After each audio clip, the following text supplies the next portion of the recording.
So you see the beautiful Norwegian Prima behind us.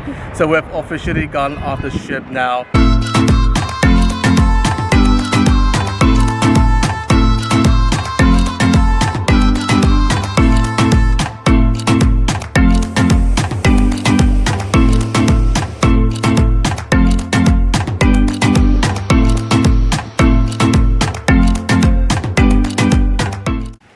Hey guys, so welcome to our cruise review video. As you know, we're definitely sipping on some Gongcha. Lisa has definitely officially converted me to Gongcha because it's probably the spot that I'll bring up whenever we want to get boba. Yeah, so Kevin used to just go to Kung Fu Tea. But Nothing wrong with that. Nothing wrong with it, but I prefer Gongcha, and that's where we're having today. So we are actually going to get into the review of our cruise. So the first time I went on a cruise was in December 2020. We were on the 2021. 2021? Yeah. 2021, okay. With my parents. With his parents. And we stayed in the Haven, and this was the Norwegian Bliss. So very, very cool. And so now we were able to go to the Haven on our own to celebrate our 10-year anniversary. Which is today, by the way. So we just came from like dinner. So yeah, we're just going to get into what we thought about our time on the cruise and what we actually think about the Haven on the NCL Prima. Yeah, along with just other things that comes to mind when it comes to the ship, like restaurants, the different activities, the excursions, the places that we stop at, and just or just any other topic that comes to mind. Yeah. So you guys are probably thinking, what prompted this cruise? And so to tell you guys a very quick story, it goes back to November when I got mail from NCL, which isn't really out of the ordinary because we both get like promotional. And more so than me. Yeah, I guess me more so than her. That we get promotional stuff from NCL saying, hey, you know, if you book now, you get like 50% off or like some sort of a beverage package or any freebie they want to give you. So I actually decided to check out this promotion and it said 50% off. I'm thinking, too good to be true, maybe. But hey, you know what? Let's actually check it out. So then I went online and just clicked Prima Haven, and wow, it really was 50% off for the Haven. Yeah. So I think I was like in the bedroom at the time. It's like 2 a.m. and he's like, he calls me to the living room. He's like, hey, do you want to go on a cruise? I'm like, bro, it's 2 a.m. Like, why are you asking me this? And why are you looking at cruises at this time, right? And so, I don't know. We literally saw the prices. We were like, oh, this is actually not too bad. Like, it's reasonably priced for what it is. And so, yeah, we just went ahead and booked it. So it was very spur of the moment. And we were like, yeah, let's just do it. It's going to be our anniversary. Perfect timing. So, yeah, that's what happened. And then, I mean, ideally, you should be sleeping on this kind of decisions because it's still a couple $1,000s. But then, I don't know. Like, for this one, I was like, you know what? Let's do it. Haven, Prima, just the two of us. Because first cruise without my parents.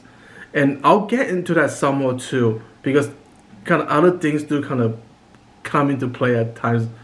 So yeah, so that's why we decided to book this cruise. So overall, so with that being said, because we were able to get things for 50% off, the price that we paid per person was like $2,500.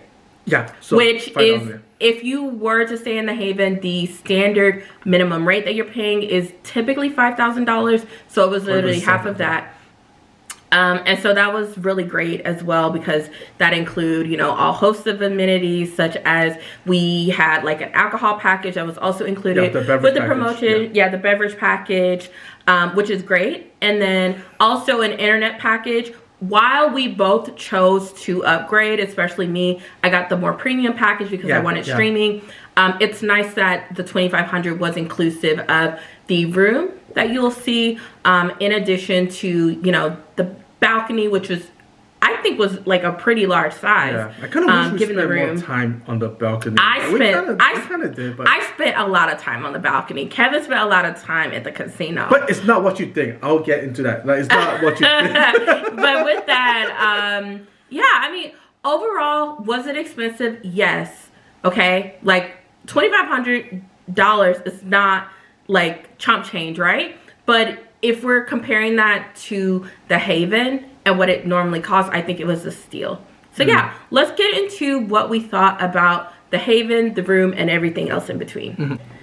All right, so I'm going to get into my first impressions, and then you can hear from this guy who's a cruise master and has been on all these cruises. Not a master, but then I can tell you about like the perks of like being a Sapphire, because that's what I am. A Sapphire member. Yeah, so that's what they call like the Latitude program. Like I can get into that. Yeah, so just for perspective, this is my second cruise, so I'm considered a bronze member when it comes to like rewards and things like that. I don't really get any perks, okay? So this is my second time cruising, second time staying in the Haven as well. And there's pros and cons when comparing this to the Bliss. I think the number one difference is that in the lounge area, like the common area for the Haven guests and passengers, it was more like compartmentalized. Like there was like little spaces that you could go to if you wanted to like chat with your friends or mingle or whatever the case might be. Whereas the Bliss, it was that like scenic open area where you could just gaze out onto the back of the ship, right? Yeah, that was your favorite. Yeah, and that was my favorite, so maybe I'm a little biased, but I felt like the space was just really small, and I think that the reason why the space was so small within the lounge is to make up for it outside. Now, the outside sections were amazing, like the infinity pool, the 2 hot tubs, all great, and it just wraps around to like the other side of the Haven restaurant. So it was like a really nice ambiance. Like I really, really liked it. But yeah, the Bliss versus the Prima, it's really hard. It really just depends on what you prefer. If you know that you're going to be outdoors and things like that and really taking advantage of those areas, I would say the Prima would be a better ship. If you're more, you know, staying on the inside or something like that, then I think the Bliss would be the better ship. Yeah. What do you think? Yeah, so something that I didn't even know until like a couple of days before the ship when I checked out Wikipedia is that Prima is actually smaller than the Bliss. Like I think its max capacity is like 3,100, whereas Bliss full capacity is like 4,000. So you can kind of tell the moment you step into the ship, because people said one complaint people had about the Prima was that they felt really cramped. So we definitely felt that, or at least I did.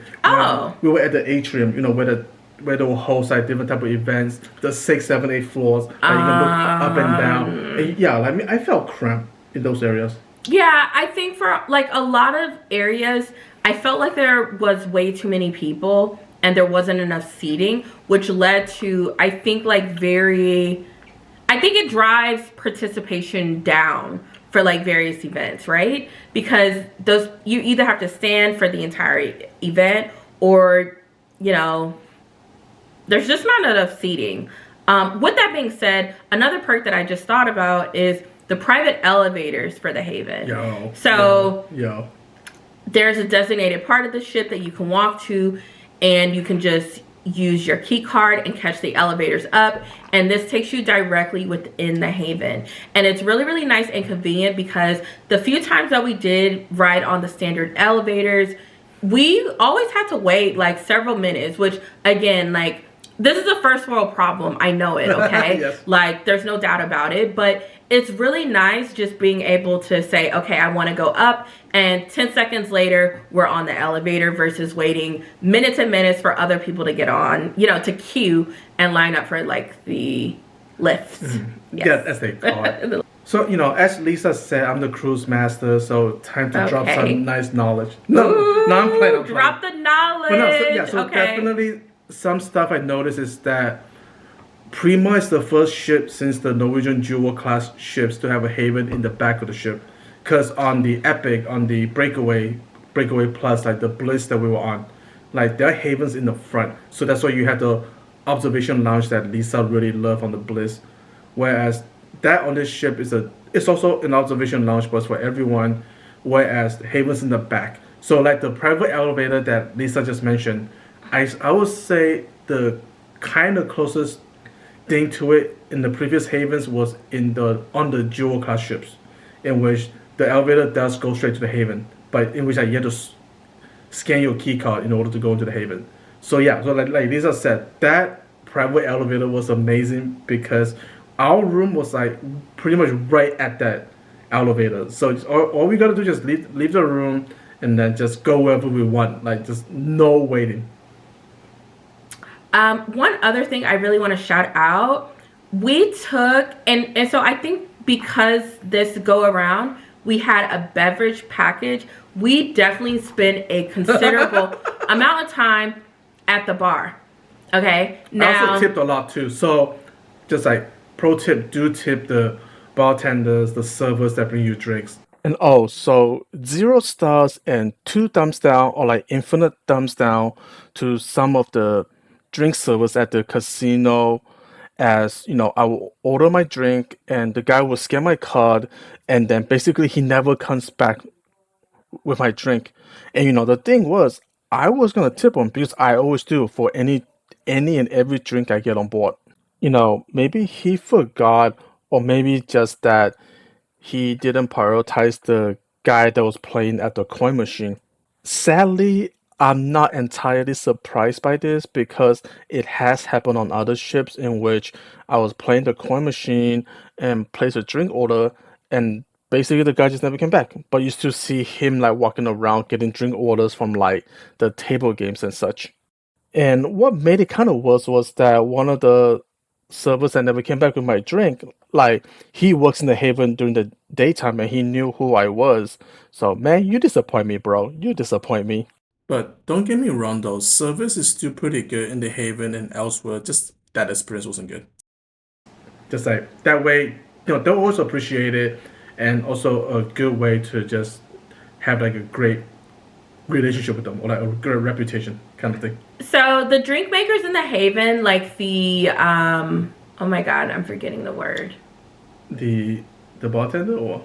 Yes, the bartenders. Yeah. Maria. As the drink maker, yes. So in particular, there was one bartender that was amazing. Oh, I think they call it mixologist too. Yeah. Yeah. I wouldn't even call her bartender. I think she was a mixologist. She was amazing at what she does, okay? And she made the best drinks. Like, she could make anything, and I would practically drink it. Like, I don't know. Like, the way she mixed them was just mind-blowing. And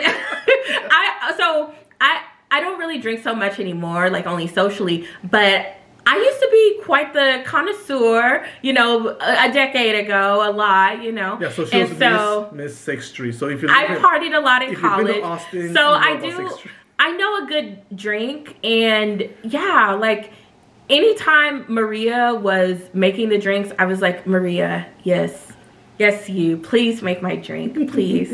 And so I really appreciated her. So I think I speak for both of us when I say that I really, really liked the room. It was very, very comfortable, and it really felt like a nice retreat. Yeah. In between like activities. And so I've spent like a considerable amount of time in the room.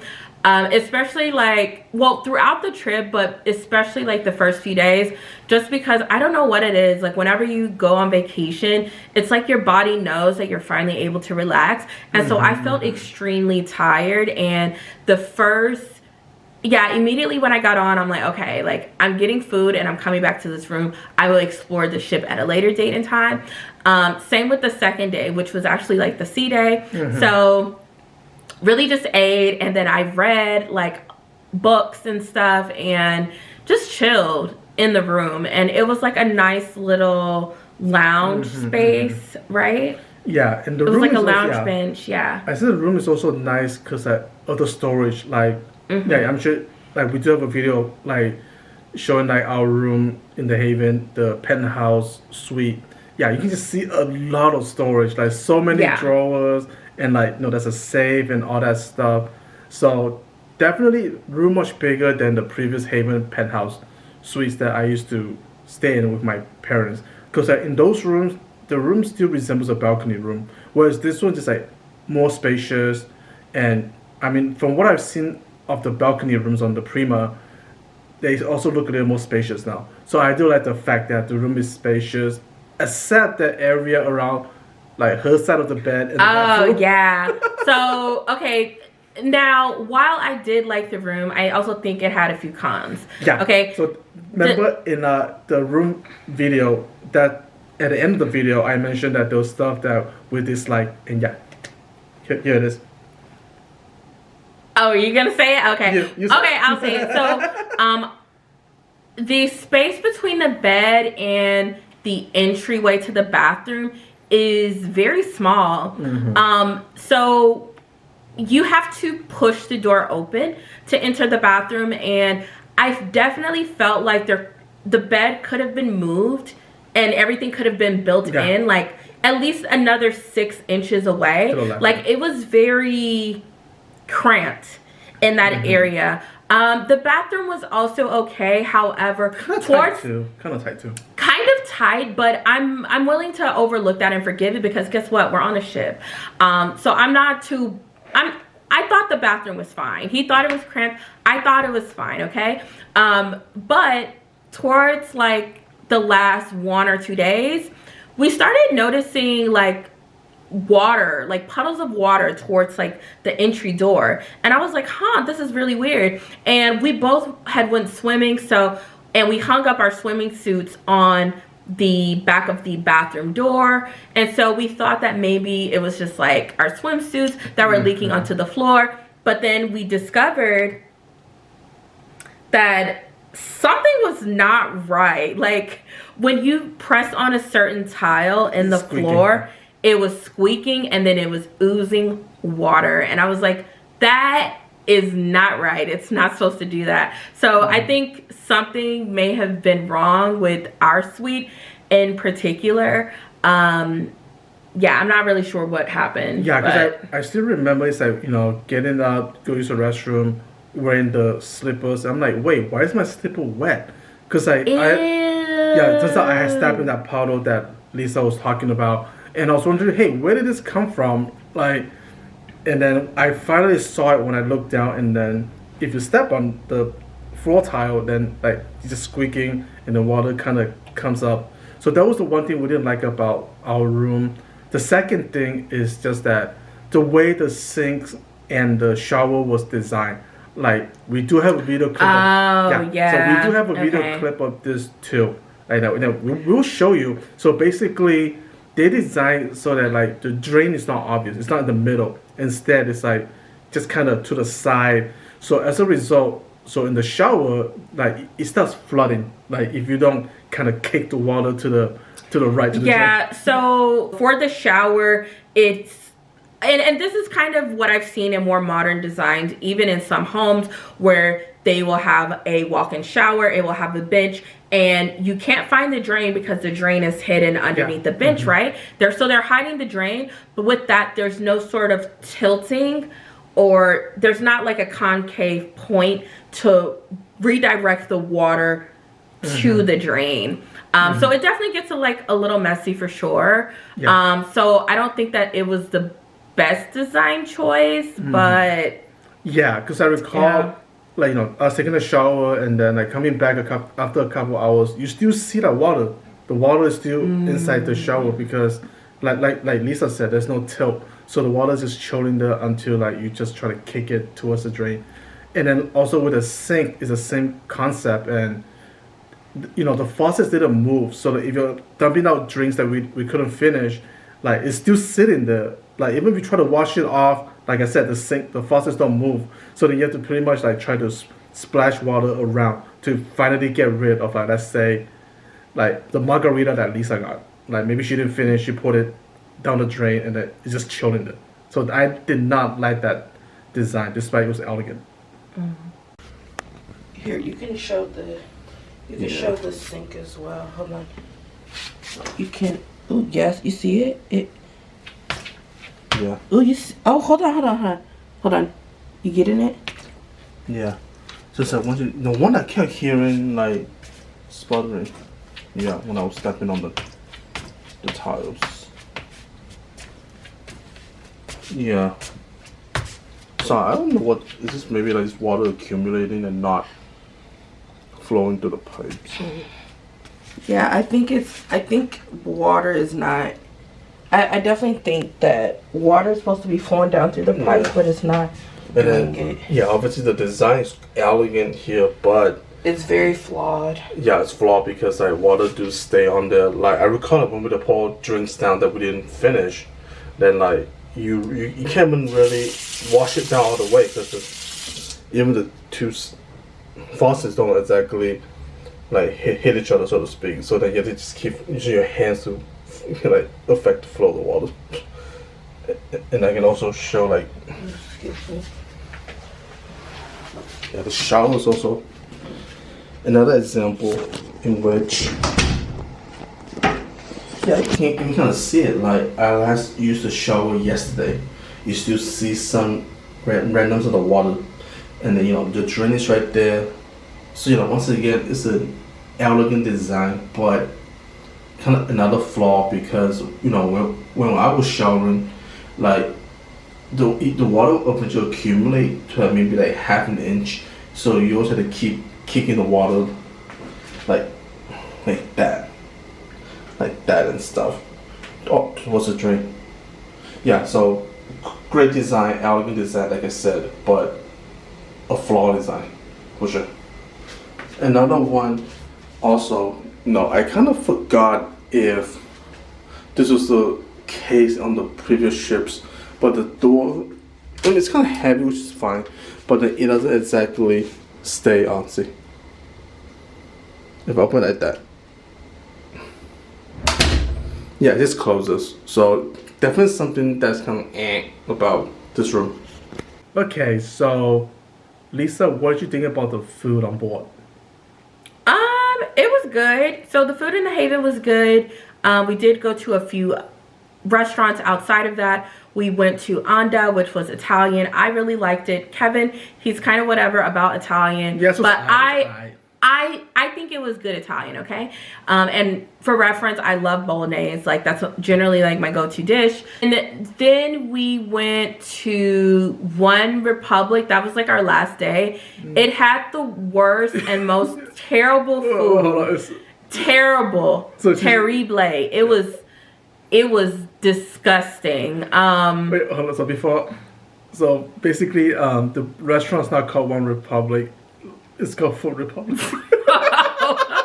Oh, okay, whatever. Food Republic. But it's too late to apologize. It's too late to apologize. It's too late for them to issue me an apology. But it was disgusting, okay? That was the worst cruise food I've had in a while. And I'm so glad that we had a voucher because I would not have wanted to pay for any of that. Yeah, because as a Sapphire member, being the cruise master I am, no. So basically, Sapphire gets you 2 free meals. So two for 2 people. So technically, me and Lisa can dine free twice. So we used the second one at Food Republic, and I think the whole thing was like $100, and I would have been so angry. We would have been just pissed if we spent $100. Yeah. The only good thing was probably like the yakitori chicken.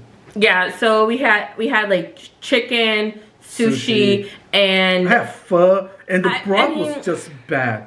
Yeah, I mean our expectations should have been low, but anyways, that was like the worst dining experience. I'm still show you. I mean the service was good, like the wait staff was nice. However, excuse me, the food, no, absolutely not. Now, where else did we go? We went to. So teppanyaki. Oh, teppanyaki. Yeah, so we had that on the Bliss, like, again, cruise master. So, but basically, having been on many cruises, I've always loved teppanyaki.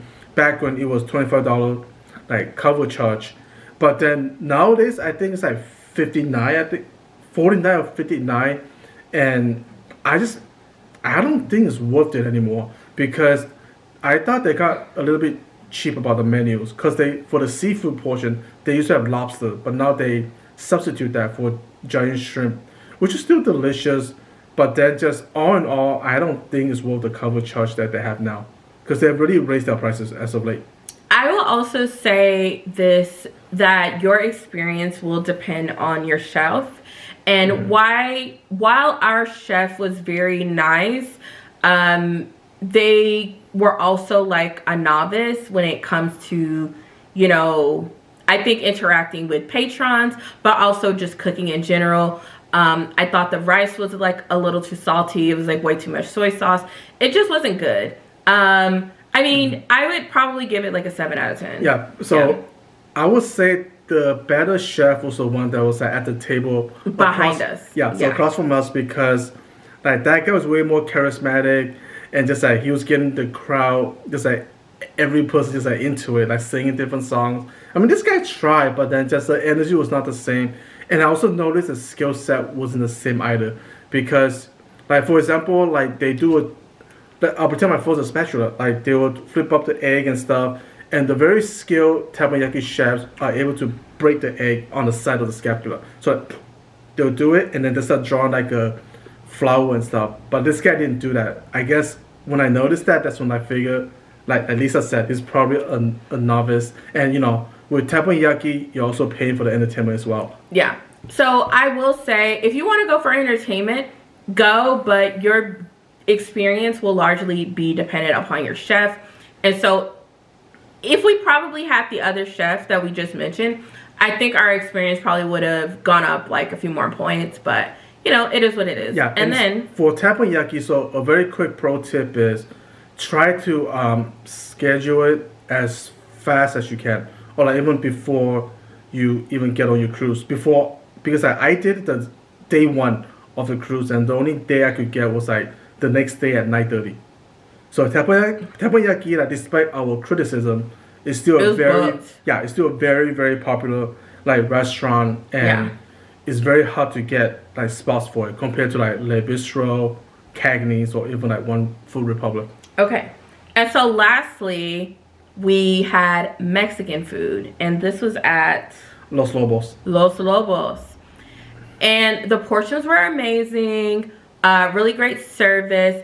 I loved everything that I ordered. And they even had like tres leches, and I got that for dessert. And they did a little twist on it because it was with coconut milk. So yeah, I really, really liked it. Now, Kevin did not like his churros dessert, but overall, I will say we both enjoyed Los Lobos. Yeah, I would say outside of the Haven restaurant, which is like our ultimate favorite because it's comparable to Cagney's, the steakhouse. I would say Los Lobos was my favorite specialty restaurant that wasn't the Haven restaurant. Because teppanyaki, Food Republic, and then Onda, No. I really liked Los Lobos, and then I also liked Onda, and we could just like leave the rest. Oh, I do actually like the Haven restaurant. So yeah, it's always nice dining in the Haven.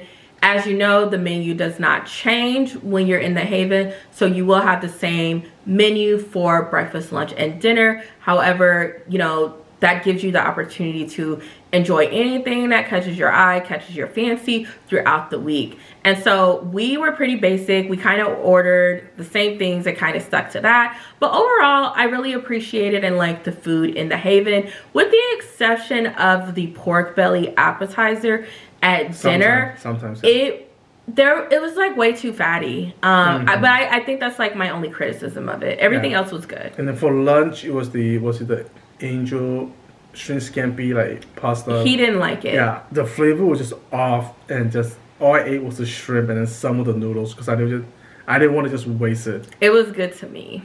So. Yeah, so it was kind of bad to me. Yeah, so I would say overall, I mean, I always enjoy cruises, and this one was no different. But what about you, Lisa? Would you cruise on the Prima again?